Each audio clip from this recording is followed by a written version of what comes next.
Hey everyone, welcome. Thank you so much for coming out tonight. I think we'll get going, so I'm going to respect your time as well. I know traffic's pretty brutal outside, and I think we'll have a few guests coming in as we start. But thank you so much. I really appreciate you taking the time to come out. My name is Gary Smith. I host the Austin Sales and Business Development Meetup. Outside of my day job, I started my own company about, gosh, so long ago now, about 10 months. So Sales Elite, so we're focused on primarily working with technology organizations to help them implement sales process, sales methodology, anything related to sales. My background prior to that, I spent about 10 years at Oracle, software hardware company. I most recently led their national sales and business development organization here in the US. So essentially doing what I did there, but now helping hopefully a much bigger audience. So thank you so much for coming out. I think we've got a jam-packed evening. I don't know if I overstretched myself by promising 20 tools, technologies, and techniques in an hour. We're going to give it a go though. So please bear with me. I'm going to do my absolute best to get you out of here in time. Please fuel up with pizza and lots. So with that, I'd love to just dive right in. So whenever I was thinking about tonight, I thought about Spain.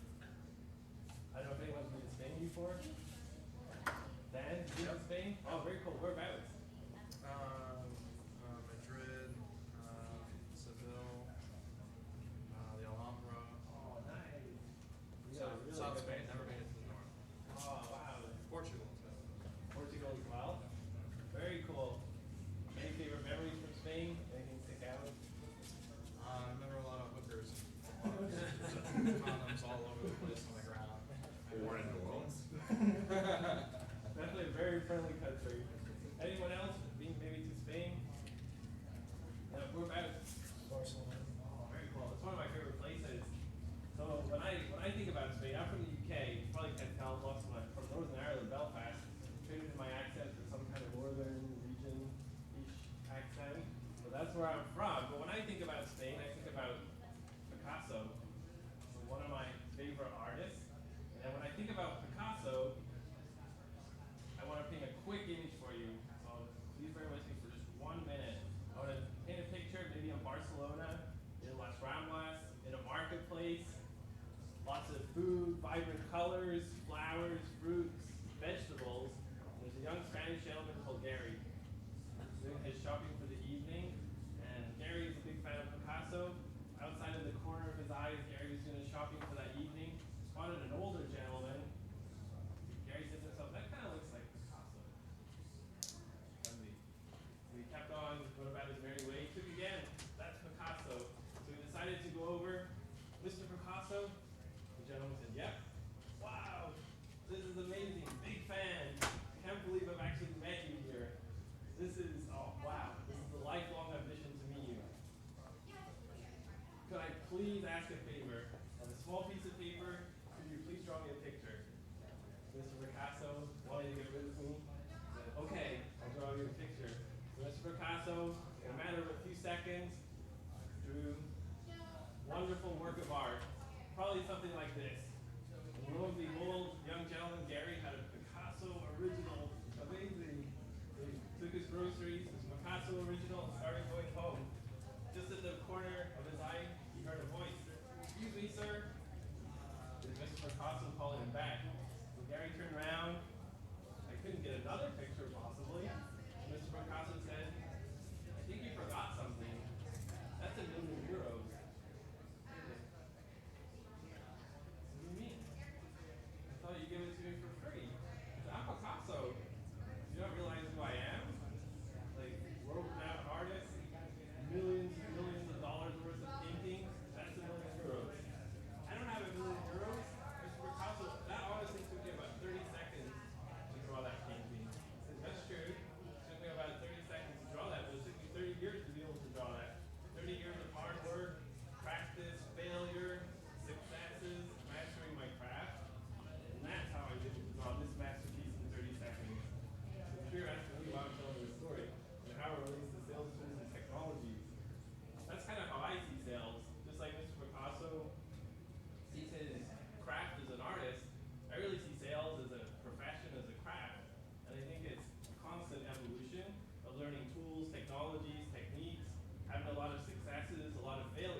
done, I've put together a list. So I'll pass this around so you can somewhat follow along and take these away with you. And come on, pass those around. So I listed all the tools we'll cover today with links. Then I also uploaded the PowerPoint presentation to SlideShare. So I give you the link for that. And then also the list of tools is on Dropbox.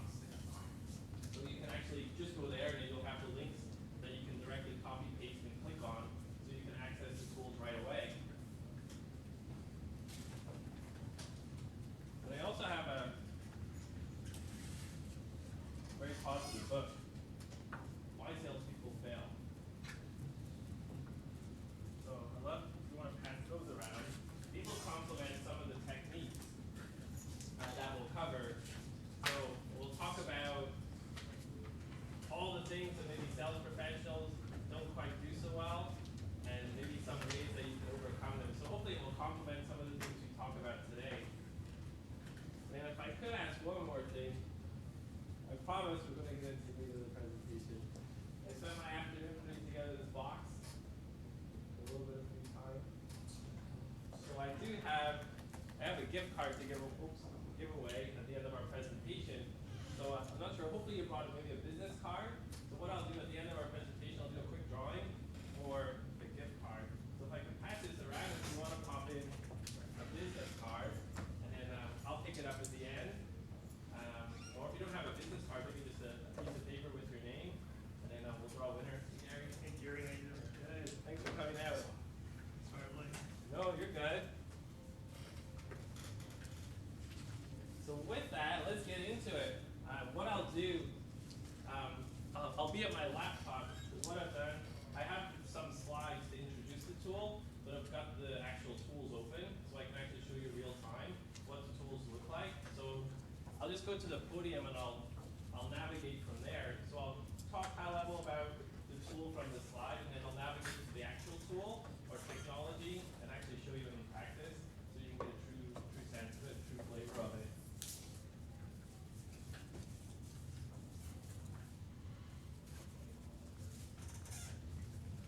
So the first area I'll cover, can you all hear me at the back? Perfect, thank you. So the first area I'll cover is hiring.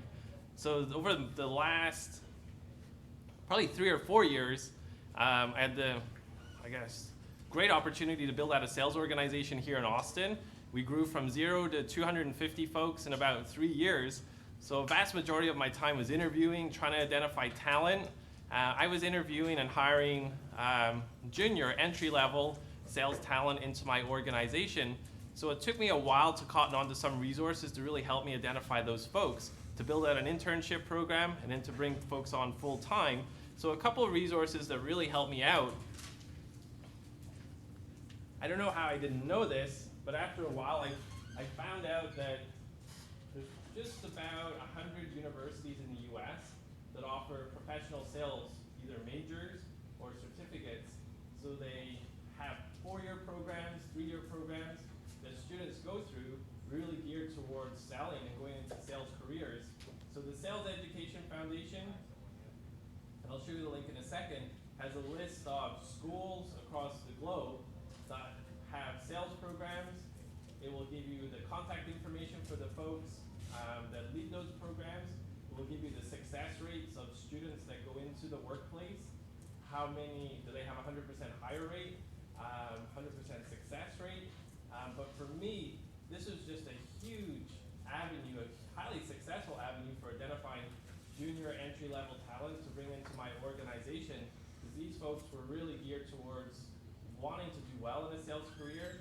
They worked with Fortune 500 organizations throughout their time as a student, learning the tools, technologies. They use Salesforce, they use LinkedIn, they had access to Sales Navigator.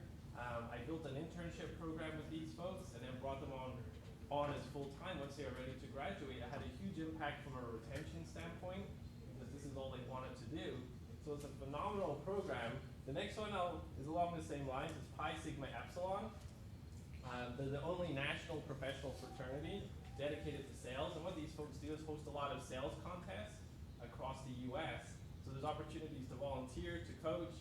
Last week I was up at UT Dallas as a some of the students just about to graduate. So it's a perfect way to hire and identify talent. I was in the room with the IBMs, HPs of the world, and it's just a really cool, it's not only fun, but it's a really cool experience to work with these young folks. So I'll show you just a quick example of what that looks like. So it's not so much a tool or technology, but just a resource that helped me out a ton. So again, I'm not sure about your businesses or your world if you're looking to identify talent, but you'll have access to this. The link is just on the page there. So it'll break down the school, the type of program they have, the number of students or percentage of students that get hired from their program. And if you scroll all the way through, it'll give you the contact information and telephone number for the folks that lead those programs. So it's just a really neat resource that I stumbled upon and had a lot of success with. Hey there. Hey. Then the second resource is the Pi Sigma Epsilon. So again, it gives you a ton of resources from conferences, programs that are available. And this is a great way to identify the best talent coming out of the schools. And they're really geared towards being successful in sales careers. So that's really the first tip around hiring. And I had a huge amount of success bringing from these programs. The next segment I'll go on to is CRM.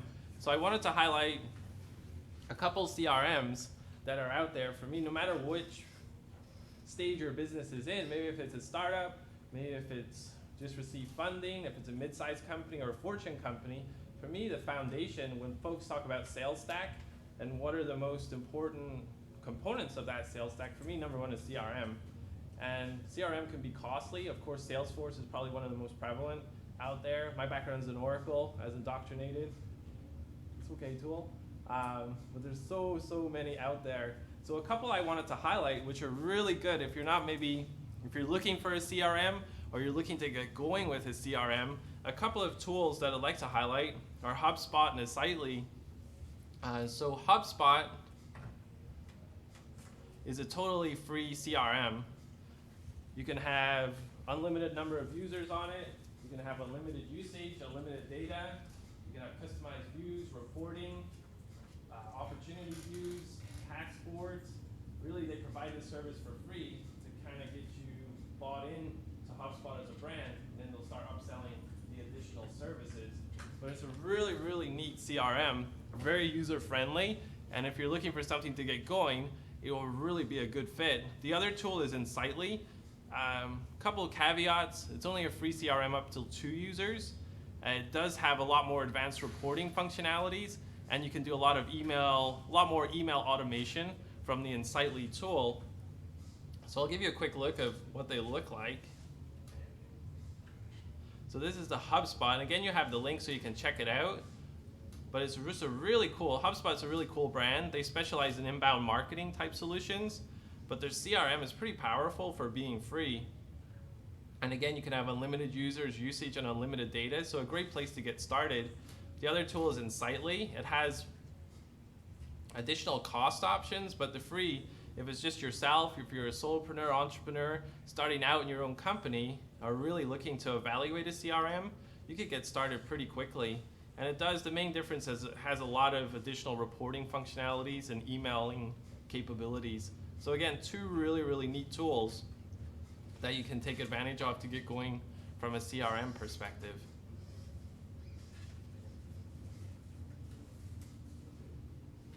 So that's CRM. The next is lead generation. So what I'll do, I'll probably share, there's 5 or 6 tools, technologies aligned with lead generation. The first set, I won't go so much into LinkedIn. I'm not sure how familiar everyone is with LinkedIn, but it'll be a technique that will complement LinkedIn in order to identify potential prospects to reach out to. So the first couple I'll show you are related to LinkedIn as well as to Twitter. So if you're addressing a new marketplace or you've got a new sales team and you're trying to identify who's the right persona to reach out to, who's it makes sense for us to contact and engage in a conversation, these might help out. There's a lot of search functionality in LinkedIn, But to get more premium features, you have to pay a price on a monthly basis. So a workaround is search function called Boolean search. It's just a simple search string using and or not words in order to get more relevant results. So I'll show you a couple of examples on LinkedIn. And I give you an example search string for LinkedIn. The first one is something I use because my target audience are VPs of sales, CEOs, for example, senior vice presidents of sales. So this is something I use. And then there's one for Twitter, which I'll show you an example just now. So the first one, I also included a tip sheet for Boolean searches. Oh, I'm sorry for the ladies in the back. I actually have the tools now. So here you go, so you can follow along. Nice, thank you. So on the tip sheet, we'll give you a bunch of different examples that you can try or practice, and you can copy and paste into your LinkedIn to generate, hopefully, as many relevant results as possible. I did a very high-level search with LinkedIn, so this is my search string. It was, hopefully you can see that. Let me.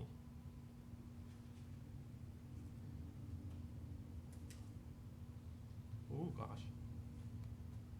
So obviously I got a ton of results. I got almost 2 million results. But I just did this to show you. So everyone that's pulled up is a VP of sales, senior VP of sales, EVP of sales globally. What you can do, you can add in geography, location. So what I probably want to do is add in an Austin, for example. So an and Austin in order to narrow down my field. Or I could just filter down pretty quickly using the LinkedIn search. So just based on location on the left-hand side in order to get a much smaller return. But again, it will hopefully, if you've got a basic LinkedIn membership, as opposed to the premium, which is about, on average, $60 a month, $50 to $60 a month, this will hopefully give you the advanced search functionality without having to pay for the premium feature. An example on Twitter. So the example I came up with, I tried to think of myself as a company that was selling CRM. So we talked about CRM a little bit. So for me, I took a bit of convincing for myself to recognize Twitter as a business prospecting tool. For me, I always thought about LinkedIn, that's the B2B type prospecting tool. Twitter, Facebook are more for personal type interactions. But I've had a lot of success leveraging Twitter, for example. So the search string I have here, I wanted to look in Twitter, if I'm selling CRM, who in Twitter is asking questions about CRM? Because I want to identify those people so I can then hopefully reach out and engage in a conversation. So the search string I have was using the keyword CRM, and then I wanted to specifically search for anyone that's posted a posting saying anyone know CRM. I put in a date range, so I wanted to pull anyone from the start of the end of 2015. You can make this really any date that you want it to. And then the results that come up, the first one was a couple days ago. Anyone know a decent CRM that integrates with Gmail and Twitter? So what I may want to do is just hover on this gentleman, Justin Newell, to see what company he's from, maybe the geography. You can filter the search string based on geography as well. If you only sell into Texas or to a specific city. The next one down is a couple days. Anyone know what CRM region they're in? And then there'll be a bunch more of questions just around CRM. And you can change this to anything, really. So for me, I offer sales training, sales enablement. So as opposed to CRM, I could put sales training, anyone know, or you could change the question to really anything. But for me, anyone knows is pretty broad in nature. But you can change CRM to really what your product or service actually is in order to get a good search result or search criteria. So again, it's just another neat way to use a Boolean search in order to get as many relevant results as possible. The next one I'll show is, I often get asked a lot of questions. How do I identify direct email addresses, direct telephone numbers, get access to direct contact information without having to pay a premium price for access to a tool like a Hoover's or Discover.org or even LinkedIn. Zoom Info Community is a really good tool, and it's free. Zoom Info has a lot of paid subscription to get access to direct contact information, email addresses, telephone numbers, but it also has a community edition. So what it does, it's an Outlook plugin. There is a caveat to it. Of course, they want to get some information. They're essentially building their database of contacts. So if you join Zoom Info Community, it will ask you to download an Outlook plugin, for example, into your email, and it will gather your contacts, because what it wants to do is upload it into their overall database of several million contacts and direct telephone numbers, emails. There is some privacy regulations around it. They won't upload anyone's direct contact information. If you try and upload, they'll send them a quick note saying, your information, do you permit your information to be uploaded into Zoom Info? But it's a great workaround to get access to their entire database of direct contact information without having to pay a premium fee. And it will give you company information, it will give you email addresses, it will give you phone numbers. So again, I included the link there if you wanted to check it out. They also have a free trial which you can check out. But again, the link will have the plugin, and it will also tell you some of the features that you're able to take advantage of. So again, thinking about cost-effective solutions, it's a good option to at least evaluate.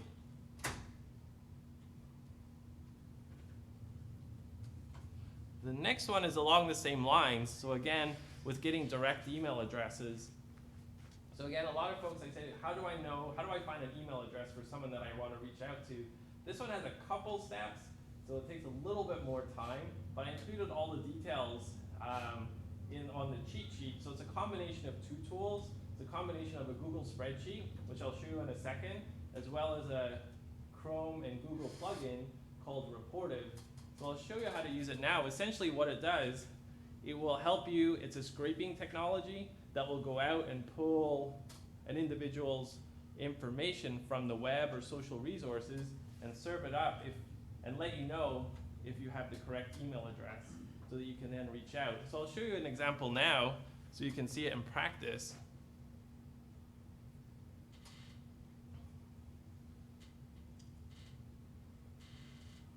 Hopefully you'll be able to see this.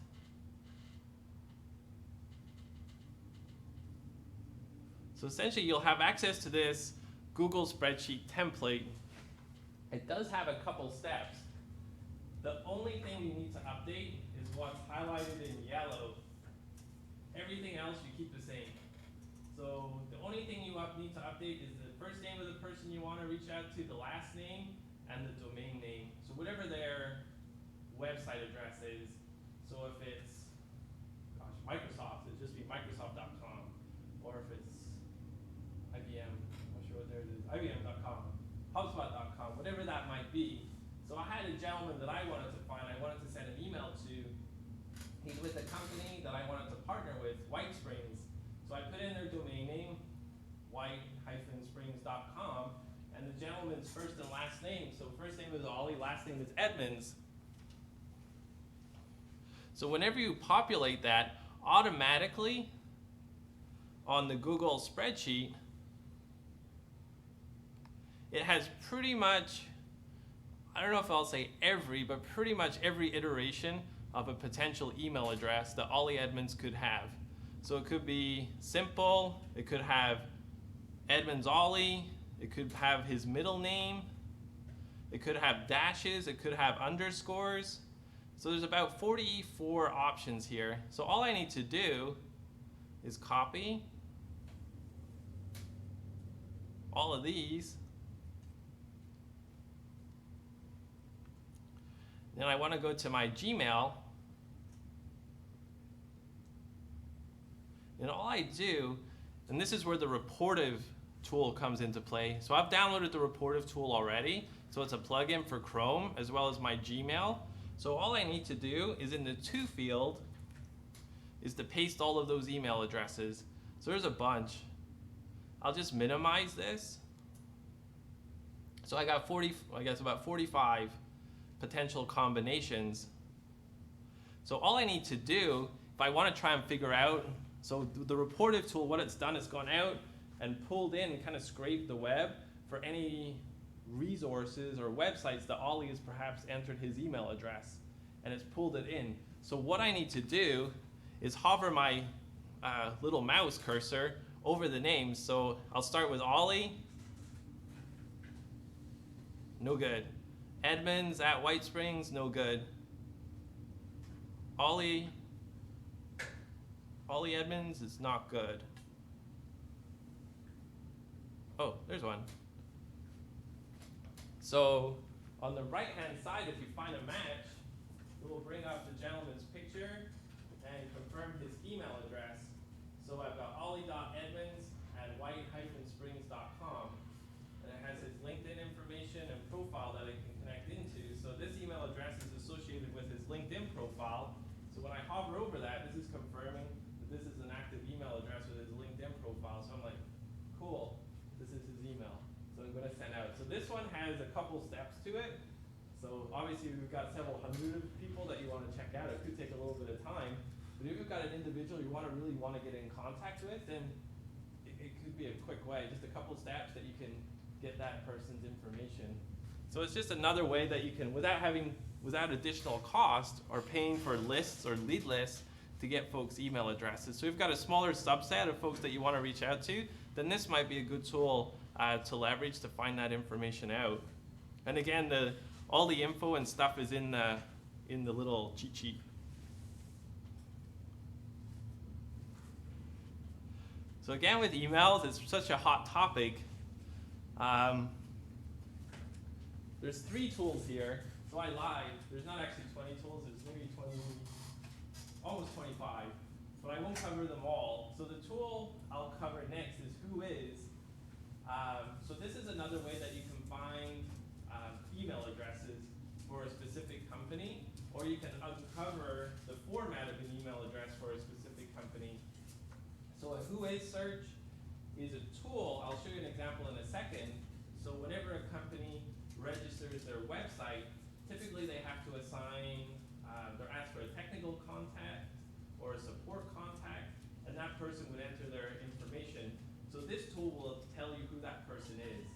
Obviously there's a couple caveats to that, because a lot of companies now, both large and small, use a third party to manage or host their website or register. So in those cases, it won't be obviously accurate, but if they haven't, it will tell you who is the contact for that organization, or worst case, it will give you the email format for that company. So if you know it's Gary Smyth, and you see the technical contact is first dot last name at gary.com, then you can be pretty sure it's probably gary.smith@abccompany.com.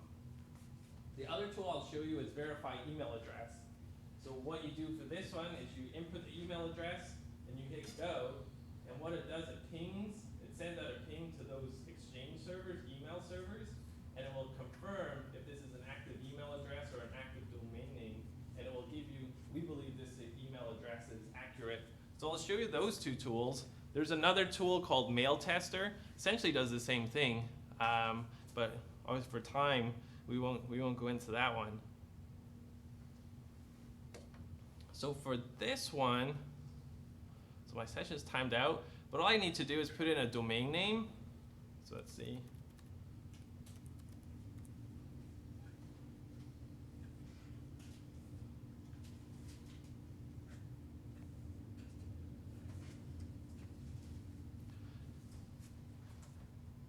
So what it will do,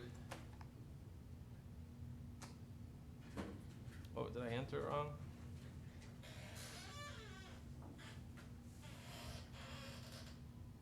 I think I entered it wrong. So enter your domain name.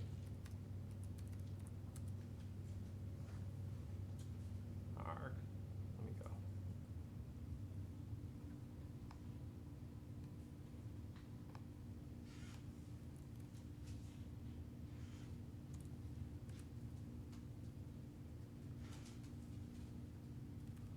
Oops.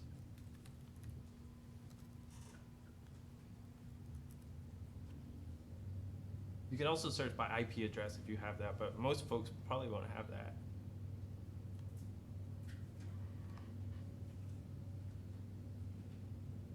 So what it does, it comes out with a lot of code and IT stuff, which I'm not so familiar with. But what I'm really looking for, it will give you, like this is the registrant's name. So the lady that registered the actual website or who's designated as the support contact. It'll tell you their name, address, telephone number. It'll also give you an email address. This one's maybe not a great example because it's just support@sandler.com. But a lot of times it will give you the actual name and their address that you can follow up with. So again, you probably got to take it with a pinch of salt because it's not going to be guaranteed 100% of the time. But it will give you a good chunk of information. The next one is the verify email address. So what I'll do, for example, I'll put my email address in there. And I'll hit verify now. Hopefully you can see that. So essentially what it does is the email address syntax is correct. It connected with the server, so it pinged and it got a response that it's active. And then it says we feel like Gary.Smyth is a valid email address. So again, it's another quick way that you can check if an email address is maybe active or it's an accurate email address. And again, the other tool, the mail tester, is very similar. And it does pretty much the exact same thing. The last tool for lead generation is a Chrome extension.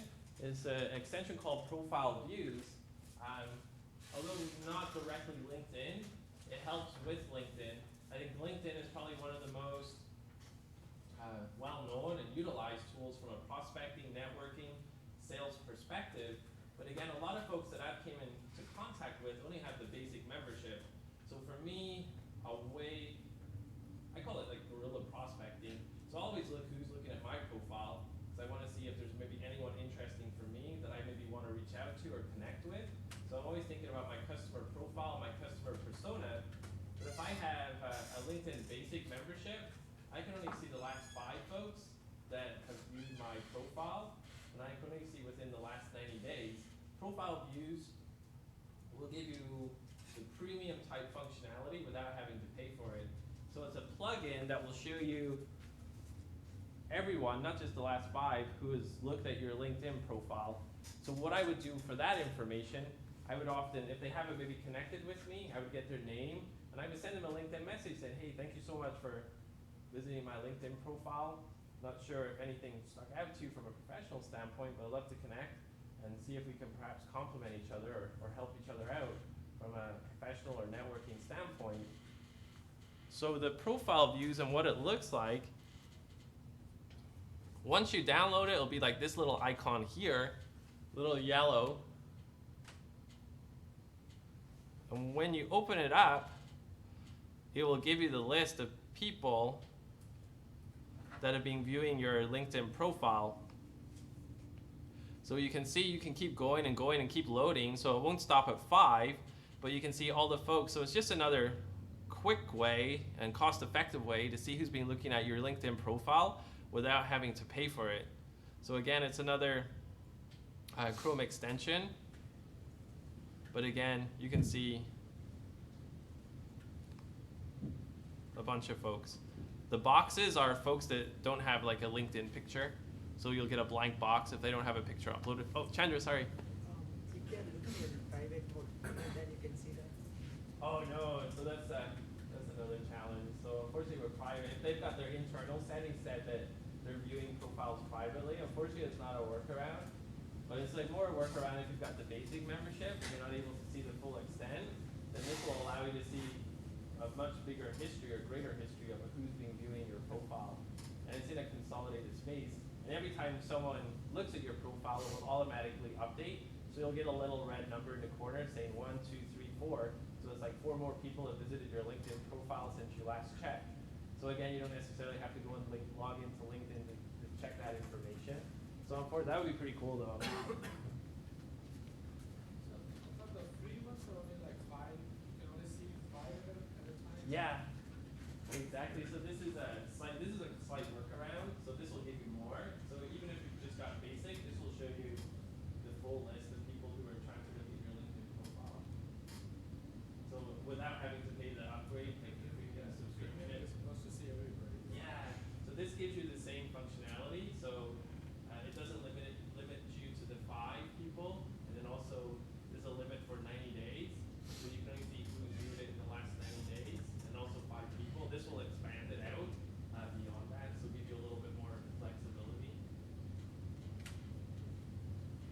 So again, it's pretty cool. And then what I'd do if someone looked at my profile and I wasn't connected, I'd maybe see if they fit my customer profile. Then I'd send them a quick note and say, hey, like your profile or background looks very interesting to me. I think we've got some compliments that a way we could complement each other's network. I'd love to set up a time to talk, so you can be a little bit more proactive.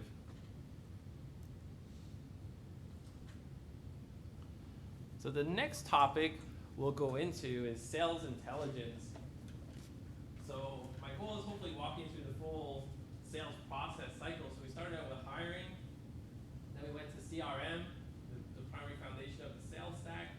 Then we went to lead generation. So now we're going to market. How do we connect with the most appropriate folks?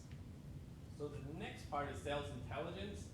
So now we've identified those folks that we maybe want to reach out to. We've got their contact information. Then how do we engage in a conversation with them? How can we be as contextual as possible and be as relevant as possible? So the next set of tools will hopefully give you some background research, help you do that due diligence to set yourself apart from the 10 other Garys that are probably calling that same entity or that same customer. So let's go into that. And some of these tools are really cool. There's one which I love. And it's this one. So I apologize if I get too excited. But this is a really, really neat tool. So this is a tool called Crystal Knows. And for me, I think when I'm doing my research, not just from a professional standpoint, but sales standpoint, there's a lot of articles and research around emotional intelligence. So for me, selling is really human behavior, just interacting and having a conversation with another professional or another individual. And it's really, how can we communicate, hopefully with as much empathy as possible, to establish rapport, build credibility with the goal of maybe doing business with each other or helping each other out. So this tool, Crystal, will help you do that. So it's almost like an artificial emotional intelligence tool. So it's there's paid and free subscription. The free is very powerful. So what it actually does, it builds a personality profile based on primarily the DISC behavioral assessment of any individual. So it connects into your Gmail, it connects into Twitter, connects into your LinkedIn. And I'll show you the examples. So it will essentially tell you if you've identified Dan, if I've identified Dan as one of my prospects that I want to reach out to and have a conversation, or maybe I've set a meeting with Dan for later this week, I want to do a little bit of research to kind of find out what Dan's personality is, how he likes to communicate. This tool will tell me that. It will go out and it will canvas all of Dan's interactions in the social world, and it will measure the words, language, phrases that he uses, and it will tell you how to communicate with him. So it's really powerful. So I think the best way to show you is to show you the example.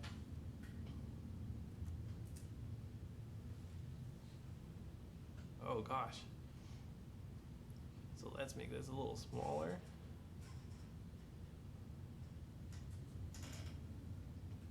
So what I would do if I wanted to use it in LinkedIn, I would just bring up an individual's name. So this is a gentleman I'm going to meet with a little bit later this week.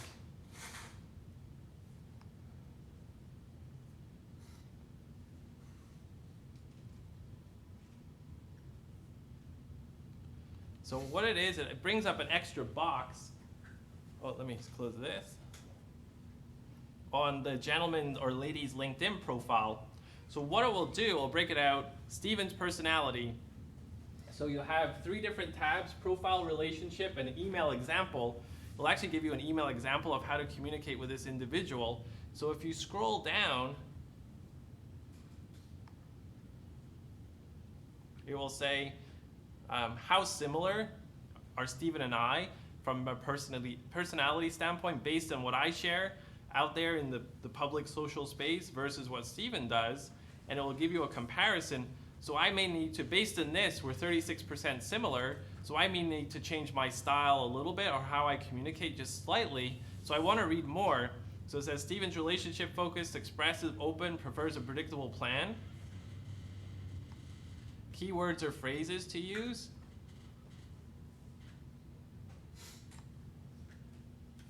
Like when speaking, it will give you some tips. When emailing, use a sentence to express appreciation of time. Use an emotionally expressive language. When working, maybe on a team setting, like how to offer criticism, feedback. When selling, it will ask you, give you some tips on how to communicate, what maybe comes naturally. It will also give you, like for example, an email example, and it will give you a bunch of options to choose from, depending on that type of scenario. So if it's from hiring to sales, so maybe I want to set a sales meeting.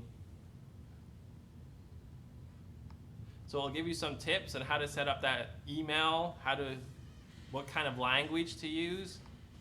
It'll actually give you an example. Of course, you want to maybe tweak it a little bit based on like how you say things or your personality or what makes sense to you or your business. But it's just obviously it's not going to be 100% accurate. You got to take it with a little pinch of salt. But if it's that important meeting or someone you're reaching out to for the first time, this could give you a really good indicator of maybe what type of personality they are, how they like to consume information, how they maybe make decisions, how to communicate with them. So for me, selling is really about empathy and human behavior. I don't know how I ended up in sales, to be honest. I'm from a very small town in Ireland. When I grew up, I was told never to ask about money. I was told, Gary, only speak when you're spoken to. Never interrupt. And then I found myself facing a phone and my boss saying I got to make 50 cold calls. And I was like, what on earth is this? I have to call people at home. I got to interrupt them at dinner. I got to ask them for money. Oh my goodness, this is not good. This is just not good. And then I ended up in North America, and my first territory was New York. That did not go well at all, because I'm very relationship-based. I wanted to know what they did at the weekend, how's the weather. They were like, oh my gosh, Gary, like what is it? Get to the point. Like I don't have time for this. So I wish I had this, because it would give me a little bit of insight. Of course, I learned quickly. My first quarter in sales wasn't very good, but after that it got better. But if I kind of knew to mirror match personalities, communication styles a little bit more, what to look out for, I probably would have been in a better situation. So this is a pretty neat tool. It also plugs in for Gmail, and I'll show you that example. So if I wanted to type an email to myself, so I just put in my email, and I would just say, let's see. So automatically I have a little note here. So for email, I like to consume in person. I'm very relationship based. I like to have a conversation, get to know folks. But in email, I consume information. I like it to be pretty concise. So I like bullet points or just very succinct language, because that's how I digest information more effectively. So right at the bottom it says, for Gary, I gotta be brief. So if I start typing my email, I'm like, hey Gary, how are you? Hope all is well. So as soon as I put hope all is well, this be brief changed to one change. So if I click on it, it's like, to get a response, keep your invitation brief. And it says down here, leave out the friendly but unnecessary phrase, hope all is well. So again, you maybe got to take this with a pinch of salt. You don't want to totally trade in your personality, but it's a kind of a good indicator to say, okay, hold on, do I need to change my communication? Yes, sir. What happens if that person is not active on social media? Yeah. Information that It will give you a rating of how much they participate in social, so as well as giving you how alike you are from a communication standpoint. It'll also give you an accuracy rating. So if it's a super low accuracy rating, maybe like 10%, then that's an indicator that this individual, there's not a ton of information out there that they've posted or shared. So again, really, this may not be a full picture of this individual, versus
So again, I'd definitely recommend checking it out. It's a lot of fun too. You can kind of see people's personalities and profiles and how to communicate with them. I'm gonna go home with my wife in there. Oh gosh, we're running out of time.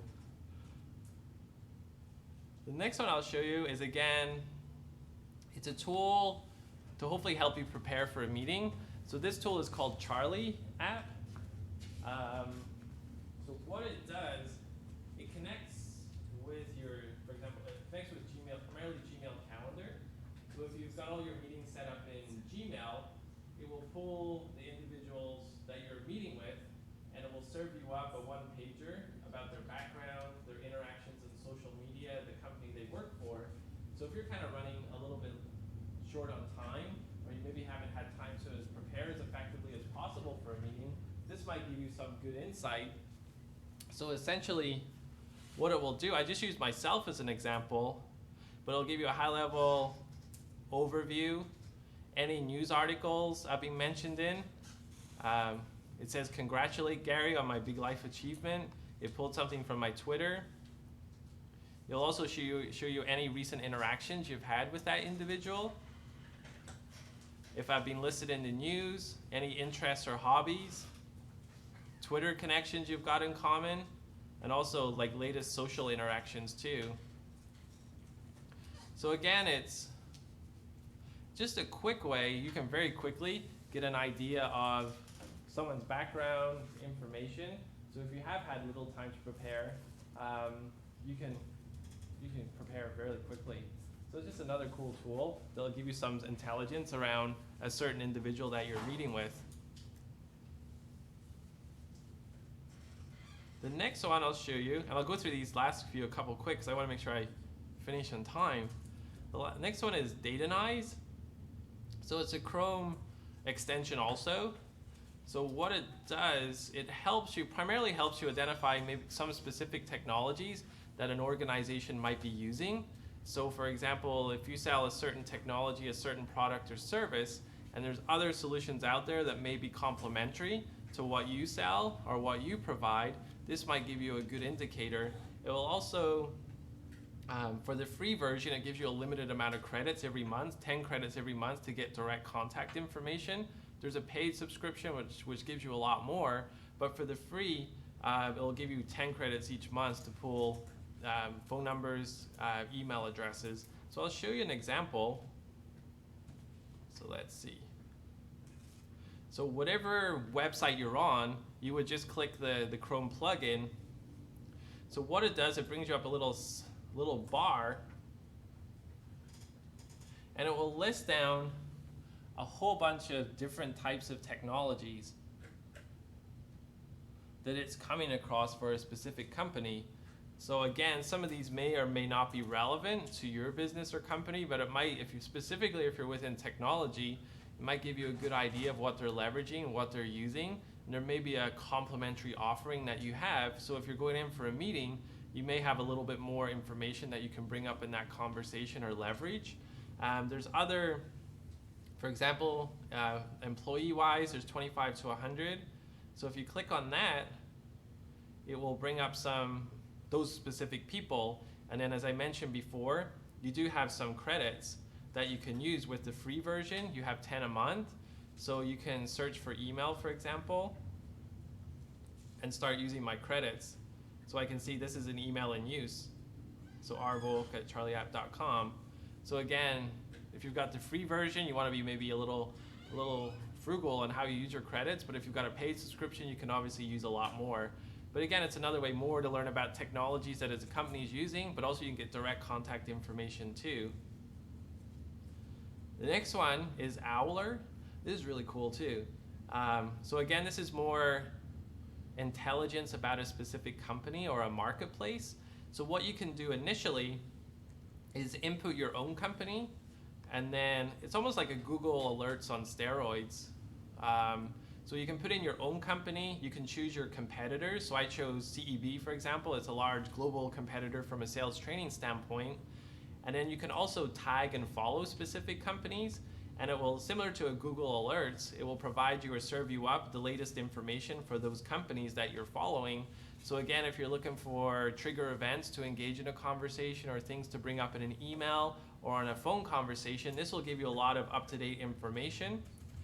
Another cool thing is it gives you latest alerts.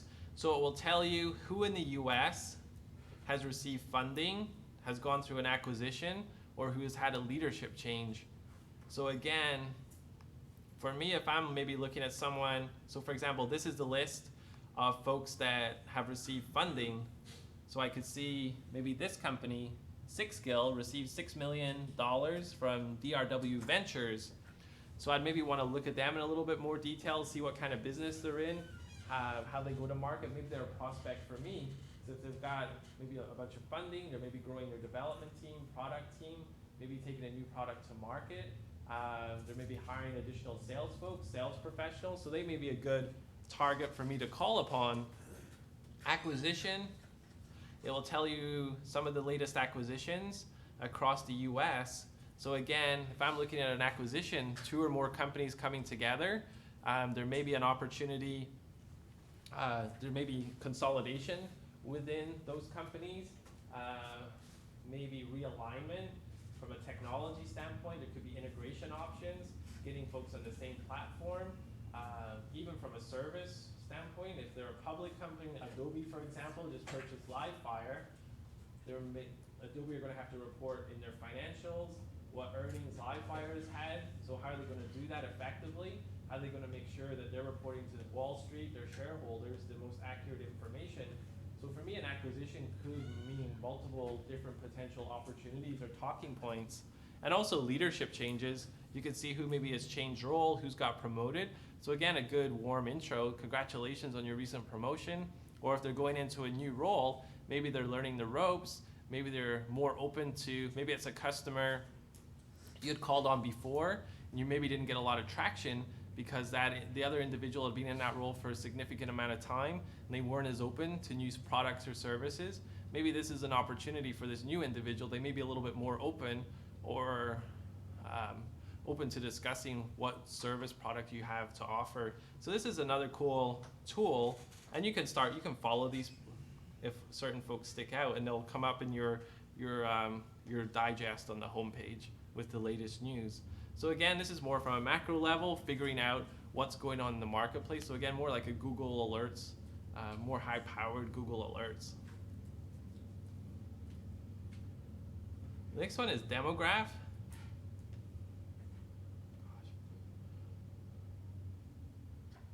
So again, it's a Chrome extension. Again, it's just another way to get access to a company's information. I set up an example for National Instruments. So again, you can just put in the domain name. It will give you very quickly the main phone numbers, a quick company summary, a list of their executives. So again, if you're in if you've got a little bit limited time to prepare for a meeting, or you're doing some quick research, this might be a tool that could help out with that and giving you a consolidate. I like it because it's somewhat consolidated. It's all together. You don't have to click multiple tabs to get the information. But again, it's similar to the last couple, just in a slightly different format. And again, it's really based on user preference and how you digest information, which one might be the most useful or applicable. The next couple are social media management. I'll go through these pretty quick. These are really the only 2 options that are paid.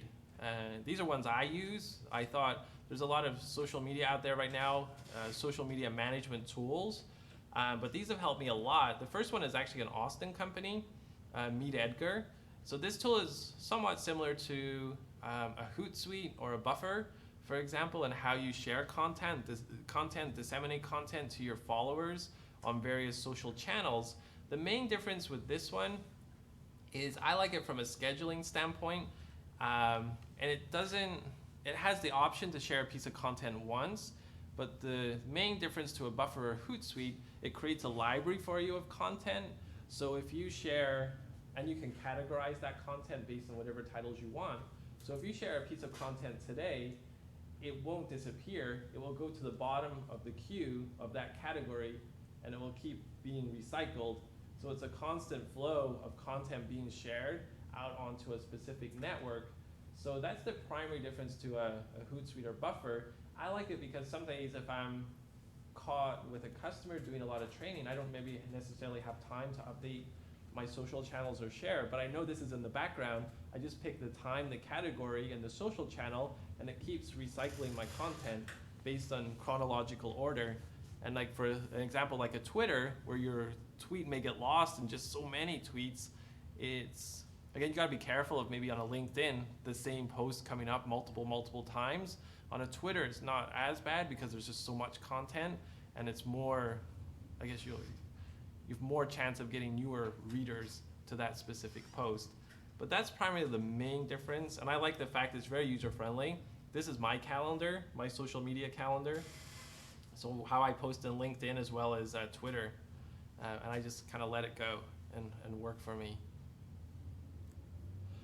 The last tool is Status Brew. Is most recently a tool called Unfollowers. So this is more for Twitter. I like this for Twitter because of from a searchability standpoint. I can do many different searches. I can see who are the people following me on Twitter but haven't posted within a specific time frame, who is most active.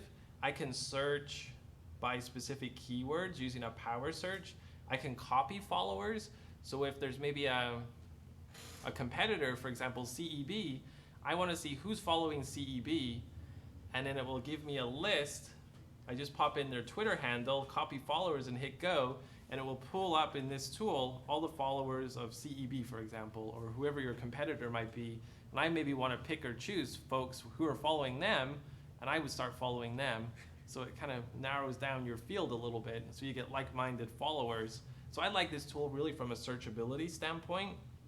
And you can search from specific tweets, and you can automate messages to people who interact with you. It's really, you can customize it as much as possible.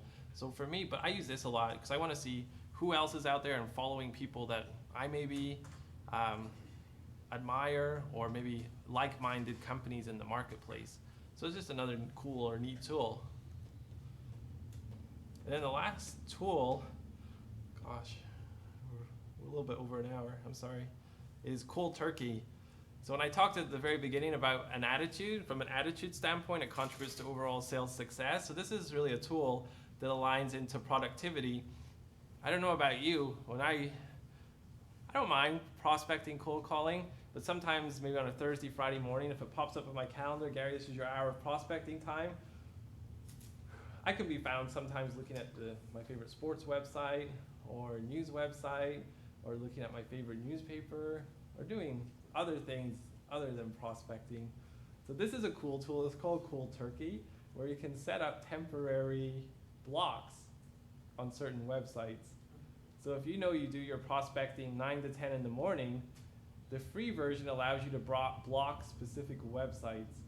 So if you find yourself maybe looking at CNN.com or ESPN or NBC Sports, you can pop that in, and during that time, 9 to 10, it won't let you access it. For the paid feature, it blocks applications. So if you find email, social channels, maybe a distraction, it will temporarily block access to that. It will also, my wife would like this because I often work in the evening, so you can actually shut down your laptop for a period of time and not access it temporarily. So obviously that's an extreme, but it's kind of a fun, neat tool that you can maybe play around with. So if you find yourself maybe getting distracted a little bit on specific websites or sports, I know I check out sports a lot, you can block those off for a certain period of time. So this is kind of a fun one that you can try out. I know we got 5 minutes left. I'm going to run through these super quick. So the last few slides are more techniques.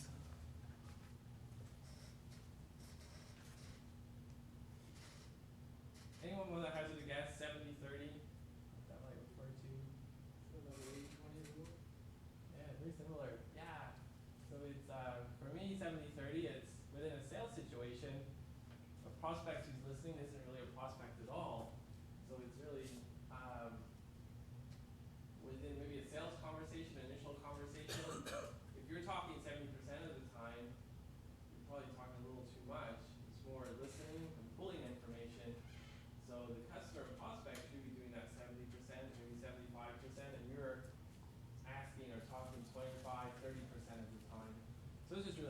high-level sales technique that I've found is just pulling information versus maybe pushing information initially, and allowing them, learning more about their organization, company background, and then once you've got that information, aligning specific features and benefits to show how you can perhaps help out. So that's just kind of a rule that I have in my mind, and it helps take the pressure off a cold call too, because I'm just learning and I want to help, and the way I help is just by learning more about their company, organization, what they're trying to focus on. The next one is really around an effective email.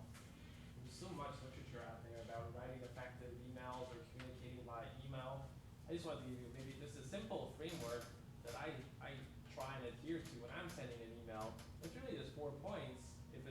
This is specifically probably more so for an initial email where you're trying to build that relationship or initial relationship. So I'm trying to put a little bit of research to show I've done my due diligence, maybe leverage some of the social intelligence tools. Maybe they just went through an acquisition, a merger, maybe they recently got funded. I try and add the context for our conversation. Why would this individual want to talk with me? The value that I could bring, and then also, most importantly, an action or next step. So what is the outcome that I want to have happen based on this interaction? So for me, it's just a real simple framework that I try and follow for most initial prospecting emails.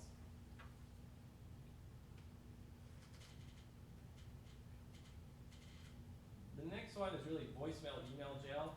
Maybe if you've found, maybe you have sales teams or reps, or maybe yourself. I know myself, in the past I've found myself phoning up my phone to check in, so to follow up, see if you have any questions based on our last conversation. Just give me a call, I'll be happy to help you out, provide any additional information. You kind of get that cycle of maybe follow-ups, email, voicemail, maybe you don't get a response. So this is maybe a way that you can maybe overcome, again, not guaranteed, but maybe for a voicemail, you can maybe translate like this to email too. What that might look like if you maybe left several voicemails for a person or an entity. Mr. and Mrs. Customer, this is Gary Smyth. I know I've followed up a few times, 20 times. I know, I understand I haven't heard back. It seems like things have perhaps changed within your business, and this project, this sales training initiative is no longer a priority. And that's okay. All I would ask if you could please give me a call back and let me know if that's the case. If it's not, please let me know what a good next step might be. Give my telephone number, maybe a time to call, and then go from there. So for me, I want to get a no more so than a yes. So if they don't call back, I'm okay with that because I've somewhat in my own mind closed the loop. So going back to that attitude triangle at the beginning, now I can move on. Now I'm not thinking, gosh, I think there's an opportunity, maybe they're going to call back. So I've kind of left it in their court. If they call back, great. If they don't, gosh, it's not great because I thought it was a great opportunity, but now I can move on from a mindset standpoint. One more after this. Handling objections. For me, an objection or a stall or roadblock is just an opportunity to get clarity. I want to kind of figure out where they're coming from. At a very high level, maybe an objection might be, that's just too expensive. Just probably the most high level stall or objection you might get. But for me, if I say it's too expensive, or maybe Dan Chandra, if you say it's too expensive too, we may mean exactly the same thing, but very likely we have different concepts of what too expensive is. I might think $100 is too expensive, and maybe 500, Chandra maybe 600. I want to kind of figure out where they're coming from. And they may have evaluated our service before, our product before, our company. They may have heard from a peer. I'm not quite sure. So sometimes the best way to get clarity is just responding with a question. You definitely want to acknowledge the statement, listen to what they're saying, acknowledge it. That sounds fair. Like we're not the most cost-effective solution out there. It seems like you may have had some experience with our company in the past. I don't know if that's fair to say. Or it seems like you've investigated our solution before. So again, going back to the 70-30, I want to set it up so I can pull or learn a little bit more information. So again, it's just another quick way. Sometimes I find sales professionals you want to rebut. They're like, but this is why we're so expensive, because we're best in industry, we've been in business for 30 years, we integrate with all these other solutions. But sometimes if you get a little bit of clarity, it can help take that conversation in a different direction. And the last one, I always try to think about selling from a value standpoint. And if a customer buys a product or service, what is the benefit they're gonna get, and how are they gonna benefit by it, and how are they gonna measure that benefit? So for me, I always think about kind of 4 segments. Like when we have this product or service, we're gonna be able to do this, which means our organization will benefit by, and we'll measure the improvements through maybe customer acquisition, maybe increased revenue, increased retention, whatever that might be. So for example, a question I would always ask is, what's the impact on your line of business or your business if you guys don't move forward by the date we've been discussing? So say it's May 30th. What happens if you guys aren't able to move forward by May 30th? And based on the response, it could be, I guess we'll evaluate next quarter. Then you may be missing maybe something. You're not quite sure how important this is to them, or they say, gosh, we gotta get our website up and running. If we don't get our website up and running by this date, then this is the impact. So for me, it's always thinking about what happens when they implement the solution, what kind of value, what's the outcome, but whenever they use our product or service. So again, I always want to, as much get a yes, almost get a no, so I can kind of know where I stand, or if I'm maybe missing something throughout our discussion or conversation. So again, it's just another way to look from a sales standpoint. Again, the bonus tools, here are my favorite tools, absolute favorite tools, the phone and coffee. It's my favorite tool and fuel. I think we're right at 7:30. Oh gosh, we went a little bit over an hour, I apologize. I don't know if any questions, I'd love to draw for our winner. I don't know, did everyone have a chance to put their card or name? Oh, they left? I think everyone's in here. And you're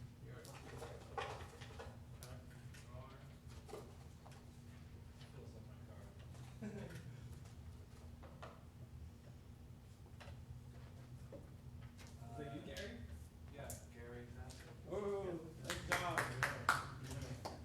You're the man away? You're the man away? The gift card for my favorite fuel, so $25 for Starbucks. Enjoy. Thank you. Thank you so much, everyone, for sticking with me. I know it's a lot of information. I apologize, I'm a little bit over an hour. And we'll work on tailoring that down a little bit. But thank you. It's so great meeting you. And like, don't hesitate. Like, my contact information is on the sheets that I handed out. Like, definitely check out SlideShare and Dropbox for the slides as well as the links to the tools. And if I can help any further, like, don't hesitate. Reach out. I'll be happy to. I love this stuff, so don't hesitate. I love coffee. You want to talk about sales tools, technologies, and coffee? Oh, Hey, Gary? Yes, sir. Is it plausible that you could, sorry. I was getting worried about apologize. No, you're good. Stop. Voice Could, activated, let me know how that works. I clearly don't know how it works. Could you possibly put the Dropbox and link for the slideshow in the meetup comments section? Oh, yeah, definitely. Because can I do that. will lose this sheet of paper, Oh, don't worry. but the app will never lose your comment. Perfect. I'll do that this evening. Awesome. No Thank you worries so at all. No, you're welcome. Thank you all for coming out. Thanks, guys. Please take Thanks for having pizza. us. I got a report of working, I wasn't monitoring every day. I was trying to do this at work the other day. Oh, I was like, well, it's not as working. It came up? It came up now, so I wasn't logged into LinkedIn before. Okay. Oh, perfect. I was thinking for that other tool. I'm gonna check it out here a bit. I'm gonna have to look at it. So apparently, Reporter used to be have a lot more functionality. Yeah, now it's another tool LinkedIn bought was Connectifier. It's similar. That's right, because in the last Yeah. session, that's shut down. I was like, man, I knew it was too good to be true. Yeah. What did Connectifier do? It's Similar. Yeah, it's similar. It's like a little plugin. Whenever you bring someone's profile up in LinkedIn, it brings up a little dashboard on the right-hand side. It gives you like telephone numbers, email addresses that are associated with that person. So it's very similar, but they acquired that, and they're probably making it part of their premium functionality. How important is it, would you say, that every person at our company has a LinkedIn that's like good and functional? For me personally, I would highly recommend it. I think there's definitely You have to. industries. There's certain industries that are a little behind. But in my business, it serves, I reach so many, I mean, I know people in Asia and Bangkok and Singapore, I mean, just through my LinkedIn,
think I can figure it out. I just started actually thinking about LinkedIn.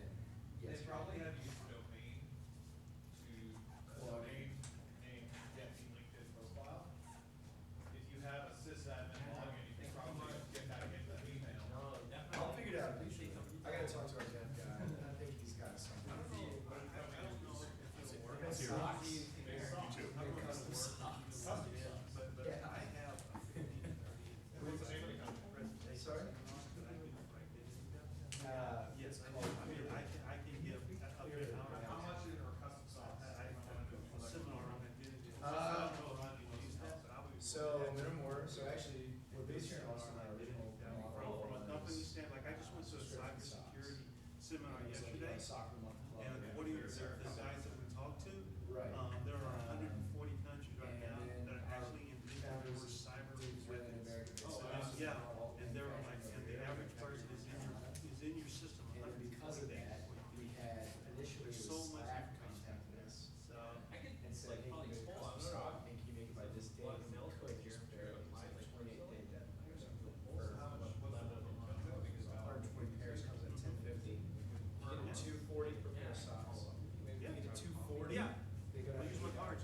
2,000. I'll check back with you. Thanks a lot for coming out. See you next Oh, time. I don't have a card machine. with me. But normally it's like, it doesn't cost you more for. Yes, did you put your card in there? Yeah, I have your card. I'll send you an email. I'll follow up. They're knit socks, I actually got some phone number.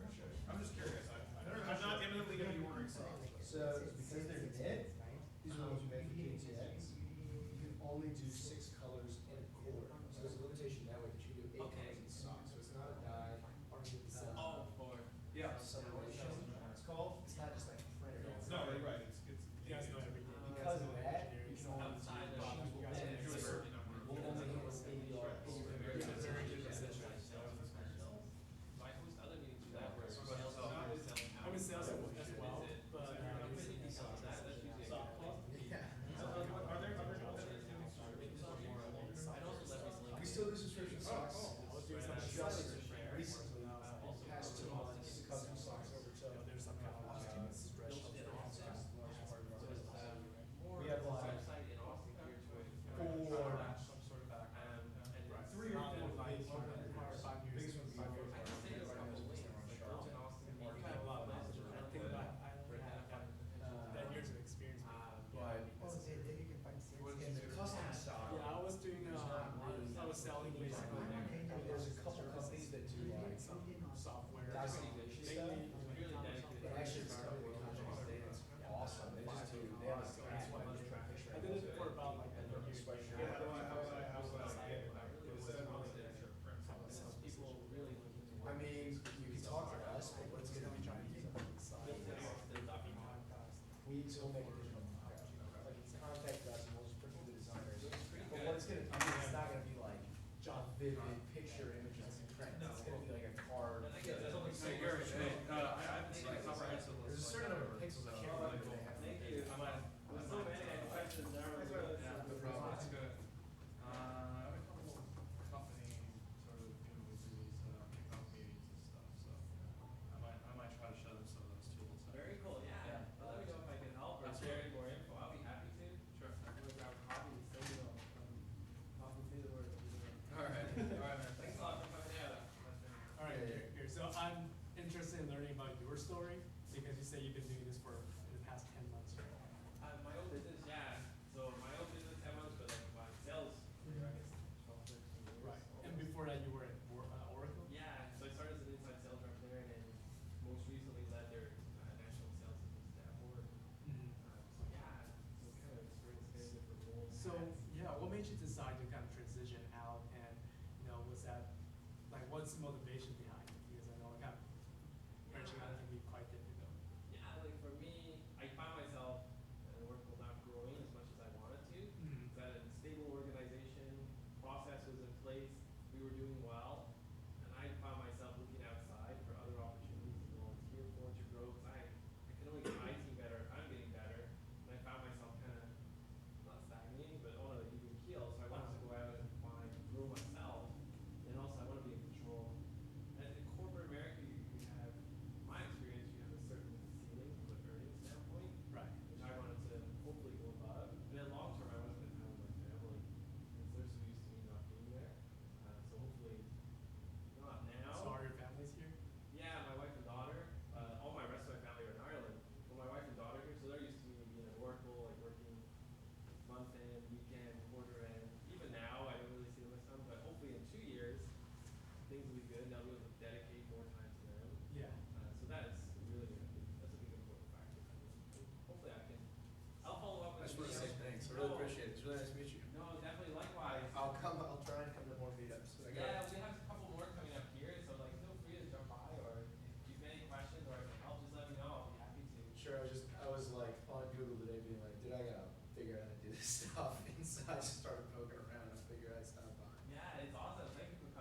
so this is the actual business dev meetup, and that's a specific category that you run, correct? Yeah, Austin Sales Business Development. So I try and have like a bunch of, outside of this, I lead another organization called the American Association of Inside Sales Professionals. So it's a national organization, but I lead the Austin chapter. So I kind of build that under the meetup Okay. umbrella. So I have that here too. I had one last week where I had like a panel discussion. So I facilitated a discussion with a leader from HomeAway, a leader from Oracle, and then an author of sales books. So I was just asking them questions about their experience in sales. So it's a slightly different format. How often do you meet? I usually host maybe 3 meetings a month. Okay. So yeah. So it's, I don't know, I enjoy it. Yeah, sure. And I'm also like building my brand too. So hopefully, and I get to learn as well what folks are doing with the tools they're using. Like Clearbit, for example, I never heard of it, so I'm gonna. I learned about it just when I was poking around, because I was like, alternatives, I think I typed into Google like alternatives or report and it was coming up. And it was just like in the past, it was featured at TechCrunch Disrupt, Oh, just really? like next Oh, week, nice. or it's gonna be featured in So I'll probably have a little bit of time before it gets annoying. Yeah, exactly. LinkedIn is probably already made though. It's great to meet you. Appreciate it, Gary. Have a See good ya. day. Bye. Take care. Right? You probably gotta spend time with your family, so. Oh, it's awesome to meet you. Yeah. Yeah, like if I can help in any way, don't hesitate reaching out. For sure. So are you looking for, I guess, clients or organizations who are looking to hire outside sales trainers? Or? Yeah, it's like, or even consulting. I work with organizations, like I train their inside sales team on like Yeah. sales methodology or process. But I also work with some organizations just, maybe starting out and they're trying to build like a hiring model or maybe establish quotas or metrics. Right. Or like build that kind of side of inside I imagine sales. that there are quite a few companies looking Yeah. to do that. There's a bunch, so that's a good thing. But yeah, like anyone like that, my background is technology sales, so that's really my niche is, that's really what I understand and I know my experience. But I've worked with other folks in recruiting, staffing, food industry, so primarily tech. But yeah, definitely interested in working with growing companies who are looking to build inside sales. Right. Yeah. Well, I know it's like, it's always like, I feel like there's a lot of courage, for people who try and go out and do something. I actually interviewed a couple of people, like a few months ago, and I was like, what gives you that kind of mentality? Because like trying to generate your own revenue can be pretty nerve-wracking sometimes because it's like up and down, up and You don't down. have the consistency of like a bi-weekly paycheck, but I've had so much fun. I've learned a lot. I've had a lot of successes, a lot of mistakes over the last 10 months, but I've grown so much in this short time frame that maybe if I would have stayed in that corporate world, and I've met so many great people.